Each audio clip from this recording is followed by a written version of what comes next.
বাজারে তো নতুন গুড়ের ছড়াছড়ি, সে দেখে আর লোভ সামলানো যাচ্ছে না।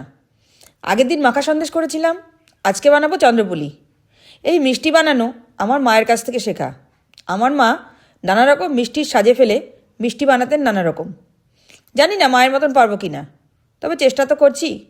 আপনারাও আসুন, দেখে নিন। এর জন্য মিক্সিতে বেটে নিতে হবে খোয়া।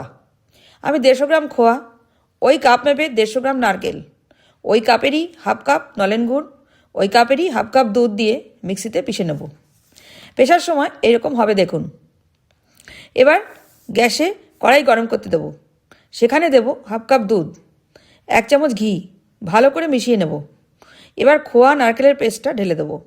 অনবরত নাড়তে হবে, গ্যাস বাড়িয়েই করতে হবে, নইলে অনেকটা সময় লাগবে। জাল দিতে হবে, শুকোতে হবে। এখন প্রায় শুকিয়ে শুকিয়ে এসেছে, একটু পরেই নামিয়ে দেবো। মিষ্টিটা এই সময় একটু কম মনে হচ্ছিল, তাই এই সময় আমি আর একটু গুড় দিয়েছিলাম।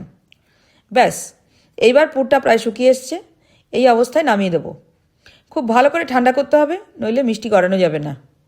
এবার পুরোটা ঠান্ডা হয়ে গেছে, মণ্ডটাও অনেকটা জমাট বেঁধে গেছে। এবার চন্দ্রপুলির সাজে আমি আগেই একটু ঘি মেখে রেখেছিলাম। একটু করে মণ্ড নিয়ে সাজে ফেলে চেপে চেপে সেট করে নেব। এবার আস্তে আস্তে তুলে নেব। দ্বিতীয় চন্দ্রপুলিটাও এইভাবেই গড়িয়ে নেব। আমি চন্দ্রপুলি ছাড়াও একটা বাটারফ্লাই করেছি, ওই একইভাবে। ব্যাস, বাকি কটাও আমি এইভাবেই গড়িয়ে নিচ্ছি। কিছুক্ষণ বাইরে রাখতে হবে, কয়েক ঘন্টা, তবেই চন্দ্রপুলি সেট হবে।